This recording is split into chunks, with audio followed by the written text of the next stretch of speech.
Hello everyone, it's Giselle from Kids Yoga Stories, and in this video I'm really excited to share with you our brand new classroom yoga in 10 minutes a day. So the thing on all of our minds right now is how we're going to help support the social emotional health of our children as they go back to school in different ways. They might go back to school distance learning or a hybrid version or in person. So how do we really help our children in the social emotional way so that they're available to receive their academics?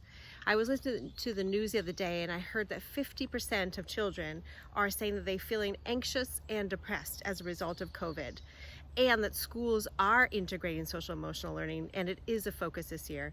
So here's one way that we put together our resources to help exactly that. So let me give you some context. A few weeks ago, we asked our community of about 100,000 people from around the world, consisting of teachers, parents, health practitioners. We asked you, what would you like in terms of social emotional learning for schools coming up? And what we heard overwhelmingly was that people are looking for quick, easy ideas, that they're structured, that they're literally 5 or 10 minutes, no more than that, even just a minute a day, that it's part of a routine. So something that people can introduce on a daily basis, Monday to Friday, not like a huge session once a month, but just little tidbits every single day. If this sounds like something you're interested in, you're definitely in the right place. And if you're not familiar with Kids Yoga Stories, I just want to give you some of our background.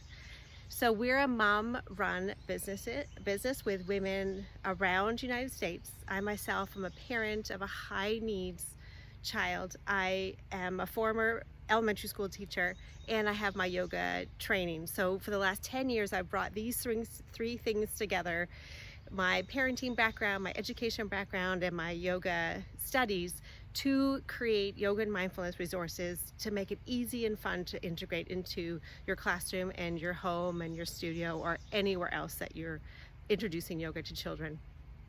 So you're probably curious, what's inside? Well, we've got, first of all, it starts with tips. You've got some tips there, how to make this a fun experience in your classroom. And this could be both for if you're distance learning or for in the classroom. We have 16 weeks of structured activities. We have them broken down into Mindful Mondays, Twisty Tuesdays, Wind Down Wednesdays, Theme Thursdays, and Fun Fridays.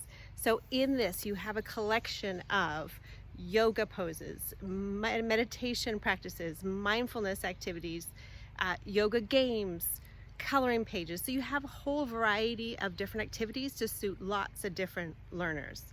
Okay, so you've got your weekly schedule. So you've got 16 of those weeks.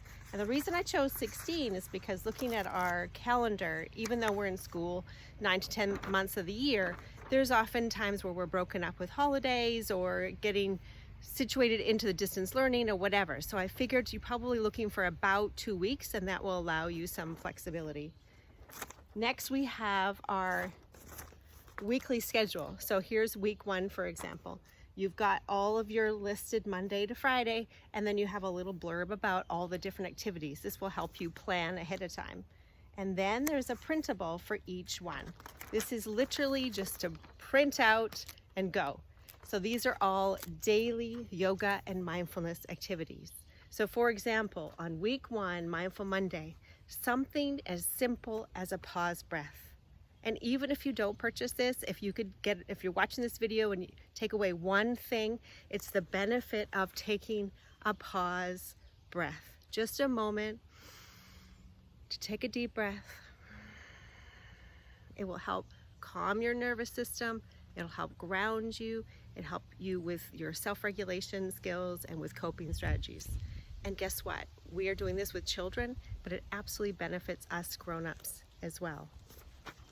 So you'll see Monday and then Tuesday, and it goes through like that all the way through. So all of these are printable. This comes in one PDF download, so it's super easy. No worries about zip files or anything like that. It's just one PDF that you could print in black and white or in color. I got this one printed at my local printer that I wanted bounded, just so it was easier to work with my daughter. But you can do however works for you, okay? So some highlights to think about. use these activities as a springboard. So say you're doing a coloring page, that might interest them in other coloring pages, or using different mediums.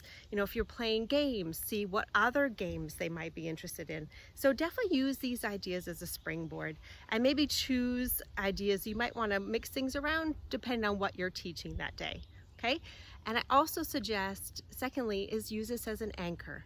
So as the Dalai Lama says, it's much better to do a little bit of yoga or mindfulness and meditation every single day than it is once a week for an hour, right? And so we're really just planting these seeds, using this as an anchor. You could start your day with one of these activities, or at the end of your day, the middle of the day, whatever works for you. But I highly suggest you use these activities as that anchor to bring together everybody. And I also suggest use this as a time to connect, whether that's between your teacher and your students, whether it's online or in person, or whether it's between siblings, or between your little pandemic pod, or between a parent and a child. I suggest that you also do these activities with your children and feel the benefits for yourself too. You certainly could give them the 5-pose poster if you just need to give them something to do for a few minutes. But I suggest you, as much as you can, use it as time to connect and bond and look for those miracles together. Think about this in the bigger picture. The bigger picture. So this pandemic is going to come and going to go, right? And so now more than ever, we need yoga and mindfulness to help us to self-regulate, to have these coping strategies, to be able to think more clearly, to be able to make decisions, to be able to learn more clearly. And so think about planting seeds for not just into the school year, but into the years coming, for the rest of their life. Now imagine if in 5-10 years from now, your students are in maybe high school or university or whatever with their families, and they're teaching their children, or if they're their other peers in university. Oh, remember we did that pause breath? Remember we used to do those yoga poses?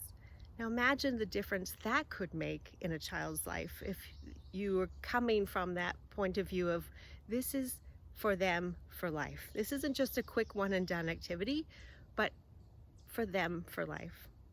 So I hope that brings some joy and some self-regulation and help with your social emotional learning in your classroom or in your home, the school at home. If you have any questions at all, please don't hesitate to reach out to Giselle at kidsyogastories.com. We are more than happy to help. Thank you so much.